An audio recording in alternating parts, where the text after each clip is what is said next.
بسم اللہ الرحمن الرحیم. آپ دیکھ رہے ہیں مبشر لقمان یوٹیوب چینل. میرا نام مبشر لقمان ہے اور یہ میرے پاس بڑی تفصیلات آئی ہوئی ہیں جو رشیا اور یوکرین کے درمیان تنازع ہو رہا ہے اور وہ بلڈ اپ ہو رہا ہے اور آہستہ آہستہ ایک کوئی جنگ کی طرف وہ جا رہا ہے اور وہ میرے سامنے اس کی کافی ڈیٹیلز ہے. لیکن آپ کو میں ایک بات بتاؤں, میں آپ کو کچھ یاد کرانا چاہتا ہوں. وہ میں آپ کو کئی بار یہ مثال دیتا ہوں کہ when a child is born it does not mean the mischief happened the night before. It takes 9 months.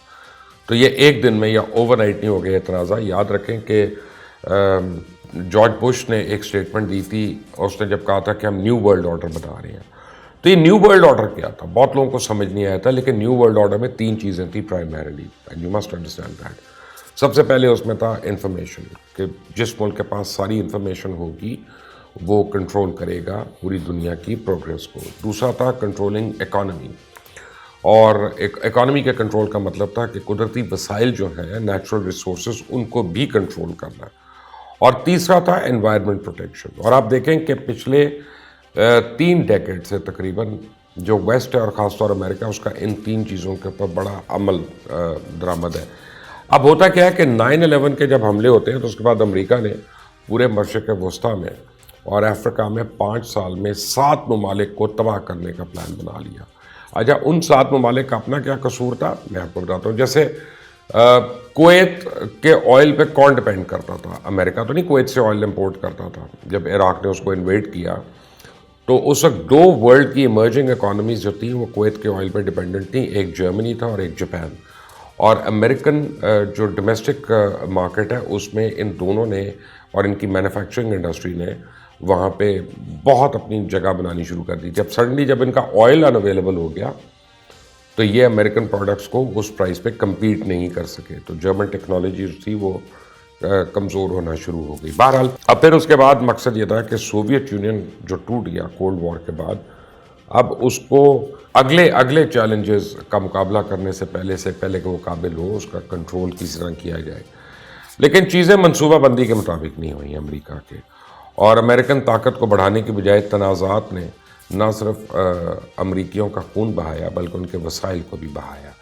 اور جس سے اس کا سب سے بڑا فائدہ کیا ہوا کہ آپ دیکھیں کہ پچھلے 20 سال میں چائنا نے کسی کانفلکٹ میں حصہ نہیں لیا.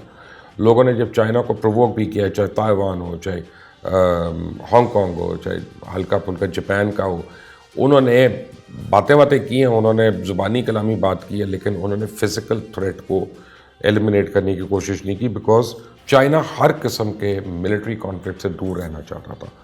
تو اس 20 ایئرز کے گیپ نے چائنا کو اتنا موقع دیا کہ وہ اپنی انڈسٹری کو اس نے بڑھایا, اس نے اپنی ڈیفنس انڈسٹری کو بڑھایا, اس نے اپنی ایبلٹی کو بڑھایا, اس نے اپنی GDP کو بڑھایا, اس نے اپنے انفلوئنس کو بڑھایا, کانٹیننٹل انفلوئنس کو بڑھایا. جیسے پورے افریقہ کے کانٹیننٹ میں اس وقت چائنا کا انفلوئنس ہے, اور یورپ میں بھی ہے, اور خود امریکہ کے اندر ہے.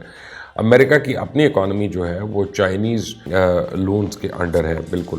جب دوسری طرف کیا ہوا کہ رشیا جو تھا وہ اپنے آپ کو سسٹین کرتا گیا, حالانکہ سوویت یونین سے ٹوٹنے کے بعد کسی کو امید نہیں تھی, لیکن ان کو اتنا گیپ مل گیا کہ اب انہوں نے اپنے لیے یورپ کے لیے خاص طور پہ رشیا نے اپنے آپ کو بالکل امپورٹنٹ کر لیا, اور مڈل ایسٹ میں بھی رشیا جو تھا اس کا ایک بڑا ڈومیننٹ رول آنا شروع ہو گیا. اب ان خطرناک تبدیلیوں کو دیکھتے ہوئے امریکہ نے فیصلہ کیا کہ مزید ابھی اس کو نہیں الجھنا. جیسے ایران ہے, اس کے ساتھ ہم دیکھ رہے تھے کہ کانفلکٹ کی ایک سچویشن بن رہی تھی, لیکن کچھ سال پہلے اس کو وڈرا کیا گیا اور کہا کہ نہیں, ہم نے ایران سے کانفلکٹ نہیں کرنا.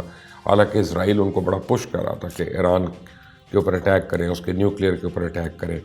اور انہوں نے امریکہ نے سوچا کہ اپنی توجہ ساری کی ساری رشیا اور چائنا اپنے جو پرانے اس کے حریف ہیں یا ایڈورسریز ہیں ان کے اوپر رکھی جائے.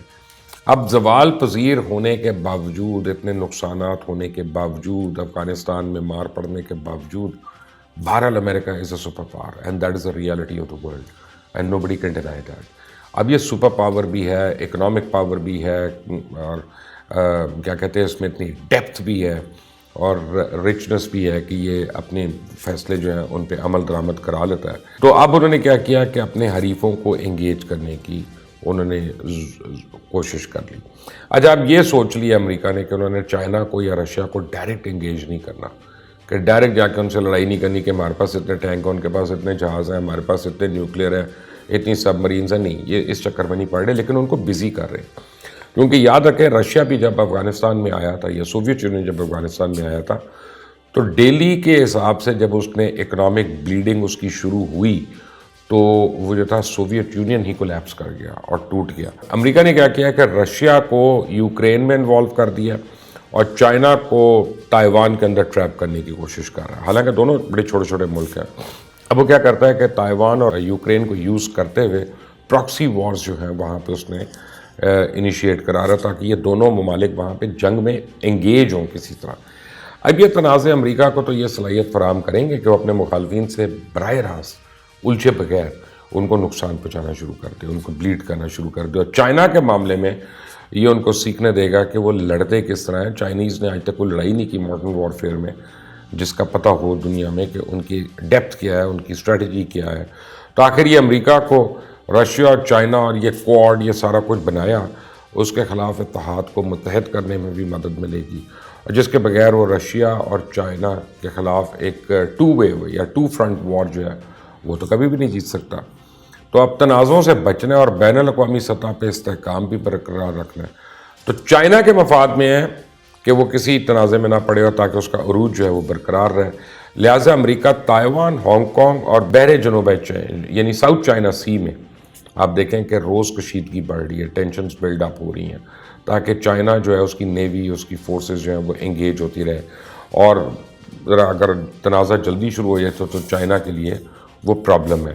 پرابلم یہ نہیں ہے کہ اس کو خطرہ ہے کوئی وہاں پہ, پرابلم یہ ہے کہ وہ جب ملیٹریلی انگیج ہوتا ہے تو پھر وہ اکنامک پروگریس اس کی بیک فٹ پہ چلی جاتی ہے. ایسا یورپ میں پیس جو ہے وہ رشیا کو گیس پر فوکس کرنے کا ٹائم ملتا ہے اور وہ یورپ کو پوری اپنی گیس فراہم کرتا ہے, مڈل ایسٹ میں اپنی گیس فراہم کرتا ہے. تو رشیا جو ہے وہ ایک رچ کنٹری دوبارہ سے بننا شروع ہو گئی تھی. اب یوکرین کا جب تنازع ہوتا ہے تو رشیا کی جو gas pipeline specially Germany وغیرہ کو وہ بلاک ہو جاتی ہے, وہ رک جاتی ہے. تو رشیا کی جو کیش کاؤ ہے سب سے بڑی, جو اس کو 60% اس کی اکانومی کو سپورٹ کر رہی ہے, تو وہ ایک دم سے رکنا شروع ہوئی تھی. تو ایکچولی یوکرین کو آپ ہاٹ جب کرتا ہے امریکہ تو وہ رشیا کو چوک کر رہا ہے وہاں پہ.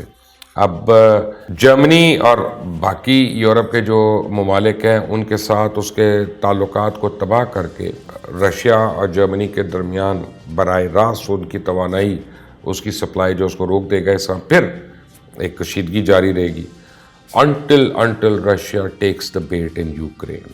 اب ورلڈ وار 2 بھی 1939 میں تو نہیں شروع ہوئی تھی بلکہ اس کا آغاز تو 1931 کے اندر منچوریا پر جاپنیز حملے کے ساتھ ہوا تھا. اس طرح یوکرین یا تائیوان میں کوئی بھی تنازع نئے جنگ عظیم کا یا ورلڈ وار کا ایک یعنی پیش خیمہ تو ہو سکتا ہے, تاہم جدید ہتھیاروں کی صلاحیت کو دیکھتے ہوئے کوئی اس ہولناک کیٹاسٹروفی کے متعلق سوچنا بھی نہیں چاہتا کہ وہ کس طرح کی ہوگی.